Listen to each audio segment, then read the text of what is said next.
నమస్కారం మిత్రులారా. Practice of బ్రహ్మచర్య 10 రోజుల సిరీస్లో 9వ రోజుకు మీకు స్వాగతం.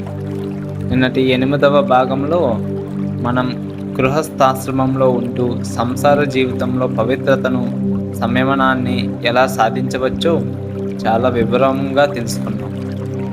ఈరోజు 9వ భాగం ఈ సిరీస్ మొత్తంలోని అత్యంత లోతైన మరియు సూక్ష్మమైన సబ్జెక్ట్. చాలామంది సాధకులు శారీరకంగా నియంత్రణను సాధిస్తారు. బయట ఏ చెడు దృశ్యాలను చూడరు, చెడు పనులు చేయరు. కానీ వారు రాత్రి పడుకున్నప్పుడు వారి ప్రమేయం లేకుండానే అచేతన మనస్సులో చెడు కళలు రావటం, దానివల్ల శారీరకంగా శక్తి వృధా అయిపోవడం జరుగుతుంది. దాన్నే మనం నైట్ ఫాల్స్ లేదా స్వప్న దోషం అంటాం. ఇలా జరగగానే సాధకులు మానసికంగా పూర్తిగా కుంగిపోతారు. నేను పగడంతా ఎంత నిష్టగా ఉన్నా రాత్రి ఇలా జరిగిపోయిందేంటి అని బాధపడతారు. స్వామి శివానంద గారు తన గ్రంథంలో దీనికి చాలా స్పష్టమైన వైజ్ఞానిక, ఆధ్యాత్మిక వివరణ ఇచ్చారు. నిజమైన బ్రహ్మచర్యం అంటే కేవలం శారీరక నిగ్రహం కాదు, అది మానసిక బ్రహ్మచర్యం. ఈరోజు వీడియోలో మన ఉపచేతన మనస్సులోని నిద్రాణమైన కోరికలను ఎలా క్లీన్ చేయాలి, రాత్రిపూట వచ్చే చెడు కళలను మరియు నైట్ ఫాల్ సమస్యను శాశ్వతంగా ఎలా అరికట్టాలో స్వామి శివానంద గారి సైన్స్ ద్వారా తెలుసుకుందాం. స్వామి శివానంద గారు అంటారు, శరీరం అనేది కేవలం ఒక యంత్రం కాదు, యంత్రం మాత్రమే. దాన్ని నడిపించే డ్రైవర్ మనస్సు. కాబట్టి అసలైన బ్రహ్మచర్యం మనస్సులోనే సిద్ధించాలి. ఒక వ్యక్తి శారీరకంగా ఏ తప్పు చేయకుండా మనస్సులో నిరంతరం కామభావనలతో ఊహల్లో మునిగిపోతుంటే దాని శాస్త్రాలు మిథ్యాచారం అని పిలిచారు. ఎందుకంటే శారీరక చర్య కంటే మానసిక ఆలోచన ఎక్కువగా శక్తిని ఖర్చు చేస్తుంది. మీరు మనస్సులో ఒక చెడు ఊహ చేసినప్పుడు మీ మెదడులోని నరాలు విపరీతంగా శ్రమించి మీ జీవశక్తిని లోపల నుండే క్షీణింపజేస్తాయి. నిజమైన మానసిక బ్రహ్మచారికి అవతలి వ్యక్తిని చూడగానే మనస్సులో ఎలాంటి వికారాలు కలగవు. అతని మనస్సు ఒక స్వచ్ఛమైన స్ఫటికంలా మారుతుంది. అయితే ఈ స్థితి ఒక్క రోజులో రాదు. దానికి మన సబ్కాన్షియస్ మైండ్ను రీప్రోగ్రామ్ చేయాలి. ఎందుకంటే పగలు మనం అణిచివేసిన ఆలోచనలన్నీ రాత్రిపూట మన అనుమతి లేకుండానే కళల రూపంలో బయటకు వస్తుంటాయి. చాలామంది నైట్ ఫాల్స్ అవ్వగానే బ్రహ్మచర్యంతో ఓడిపోయామని భయపడతారు. స్వామి శివానంద గారు ఒక వైద్యుడిగా దీని వెనుక ఉన్న కారణాలను 2 భాగాలుగా విభజించారు. మొదటిది శారీరక కారణాలు. మలబద్ధకం. ప్రేగుల్లో మలం పేరుకుపోయినప్పుడు అది లోపల ఉన్న ప్రోస్టేట్ గ్లాండ్ పై ఒత్తిడి తెచ్చి రాత్రిపూట ఉద్వేగాన్ని కలిగిస్తుంది. అధిక ఉష్ణం. రాత్రిపూట లేటుగా భోజనం చేయడం, మసాలాలు తినడం వల్ల శరీరంలో వేడి పెరిగి ఈ సమస్య వస్తుంది. బిగుతైన దుస్తులు. రాత్రి పడుకునేటప్పుడు చాలా టైట్గా ఉండే దుస్తులు ధరించడం వల్ల కూడా నరాలు ప్రేరేపించబడతాయి. రెండవది మానసిక కారణాలు. పగటిపూట మీరు మొబైల్లో చూసిన ఒక చిన్న నెగటివ్ దృశ్యం లేదా ఒక ఆలోచన, మీరు దాన్ని మర్చిపోయాను అనుకున్నా అది మీ సబ్కాన్షియస్ మైండ్లో ఒక విత్తనంలో దాక్కుంటుంది. రాత్రి మీ విచక్షణ జ్ఞానం నిద్రపోయినప్పుడు ఆ విత్తనం మొలకెత్తి కళల రూపంలో మిమ్మల్ని మోసం చేస్తుంది. శివానంద స్వామి అంటారు, ఇది ఒక శారీరక శుద్ధి ప్రక్రియ మాత్రమే కావచ్చు, కానీ అది పదే పదే జరుగుతుంటే మాత్రం మీ మానసిక సంస్కారాలు ఇంకా పవిత్రం కాలేదని అర్థం. దీనికి భయపడాల్సిన పని లేదు. కొన్ని జాగ్రత్తలతో దీన్ని పూర్తిగా ఆపవచ్చు. స్వామి శివానంద గారు మానసిక పవిత్రతను సాధించడానికి నైట్ ఫాల్ సమస్య నుండి శాశ్వతంగా బయటపడడానికి 4 అద్భుతమైన ప్రాక్టికల్ నియమాలను చెప్పారు. మొదటి నియమం, విచార శక్తి.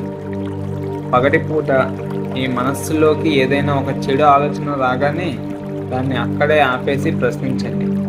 ఈ శరీరం కేవలం చర్మం, రక్తం, మాంసంతో కూడిన ఒక నశించే వస్తువు. దీని వెనుక ఉన్న క్షణికానందం కోసం నా అమూల్యమైన ఓజస్సును ఎందుకు వృధా చేసుకోవాలి అనే విచక్షణ చేయండి. ఆలోచన వచ్చిన వెంటనే ఈ విచార అస్త్రం ఉపయోగిస్తే అది సబ్కాన్షియస్ మైండ్లోకి వెళ్లకుండా అక్కడే నశించిపోతుంది. రెండవ నియమం, రాత్రి పడుకునే ముందు శిరస్సాసనం లేదా సర్వాంగాసనం. స్వామి శివానంద గారు బ్రహ్మచారులకు ఈ 2 ఆసనాలు పరమ ఔషధాలుగా చెప్పారు. రాత్రి పడుకోవడానికి 1 గంట ముందు కేవలం 2 నుండి 3 నిమిషాలు సర్వాంగాసనం లేదా వజ్రాసనంలో కూర్చోవడం చేయడం వల్ల శరీరంలో క్రింది భాగంలో ఉన్న రక్తం మరియు జీవశక్తి మొత్తం మెదడు వైపు మళ్ళుతాయి. ఇది రాత్రిపూట ఇంద్రియ కేంద్రాలను ఉత్తేజితం కాకుండా కాపాడుతుంది. మూడవ నియమం, బ్రహ్మ ముహూర్తంలో బెడ్ వదిలేయడం. చాలామంది చేసే తప్పు, తెల్లవారుజామున 4 గంటలకు మెలకువ వచ్చిన బద్ధకంతో మంచం మీద అలానే పడుకొని ఉంటారు. స్వామి శివానంద హెచ్చరిస్తున్నారు, నైట్ ఫాల్స్ అనేవి 90% తెల్లవారుజామున 4 నుండి 6 గంటల మధ్య మీరు అరకొర నిద్రలో ఉన్నప్పుడే జరుగుతాయి. మెలకువ రాగానే ఒక్క క్షణం కూడా మంచం మీద పడుకోకండి, వెంటనే లేచి నిలబడండి. సాయుధ్య ధ్యానం. 4వ నియమం, సాయుధ్య ధ్యానం. పడుకునే ముందు 10 నిమిషాలు మీ ఇష్టదైవం యొక్క రూపాన్ని లేదా ఒక ప్రశాంతమైన జ్యోతిని మనసులో ధ్యానించండి. మీ మనసు ఎంత పవిత్రమైన ఇంప్రెషన్తో నిద్రలోకి వెళ్తుందో రాత్రి వచ్చే కళ్ళు అంత పవిత్రంగా ఉంటాయి. స్వామి శివానంద గారు తన గ్రంథంలో ఒక అద్భుతమైన జీవిత సత్యాన్ని చెప్పారు. నీ ఉపచేతన మనస్సు ఒక సారవంతమైన తోట లాంటిది. అందులో నువ్వు మంచి విత్తనాలు నాటకపోతే కలుపు మొక్కలు ఆటోమేటిక్గా మొలుస్తాయి. మీరు పాత చెడు అలవాట్లను, ఆలోచనలను బలవంతంగా తొలగించలేరు.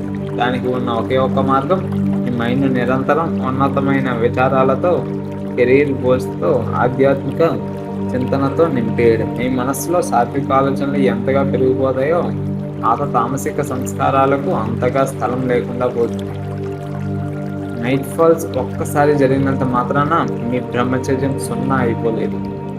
అది కేవలం మీ శరీరం లోపల ఉన్న పాత మూరికి బయటకు వెళ్ళిపోవడం లాంటిది. ధైర్యంగా ఉండండి, మీ సాధనను కొనసాగించండి. రోజు రోజుకు మీ మనస్సు మరింత పవిత్రంగా మారడం మీరే గమనిస్తారు. మిత్రులారా, ఈరోజు మనం బ్రహ్మచర్యం ప్రయాణంలో అత్యంత సూక్ష్మమైన మానసిక బ్రహ్మచర్యం మరియు సబ్కాన్షియస్ మైండ్ని ఎలా కంట్రోల్ చేయాలో స్వామి శివానంద గారి దివ్య జ్ఞానం ద్వారా తెలుసుకున్నాం. తెల్లవారుజామున నిద్ర లేవడం, పడుకునే ముందు పాదాలు కడుక్కోవడం, సాత్విక ధ్యానం చేయడం ఈ రోజు నుండే మీ జీవితంలో భాగం చేసుకోండి. మరి రేపటి 10వ రోజు వీడియోలో మన ఈ 10 రోజుల సుదీర్ఘ ప్రయాణంలో అత్యంత అద్భుతమైన మహాముగింపు రేపటి భాగంలో మనం బ్రహ్మచర్యం కలిగే అంతిమ ఫలాలు ఏమిటి, ఒక సంపూర్ణ బ్రహ్మచారి సాధించే తిరుగులేని ఆత్మవిశ్వాసం, అయస్కాంతం లాంటి ఆకర్షణ శక్తి, కార్యసిద్ధి మరియు ఆత్మ సాక్షాత్కారం లాంటివి ఉంటాయో ఈరోజు ఈ 10 రోజుల జ్ఞానాన్ని జీవితాంతం ఎలా ముందుకు తీసుకెళ్లాలో రేపు చివరి వీడియోలో చూద్దాం. ఈ మానసిక సైన్స్ మీకు ధైర్యాన్ని ఇచ్చిందని నేను నమ్ముతున్నాను.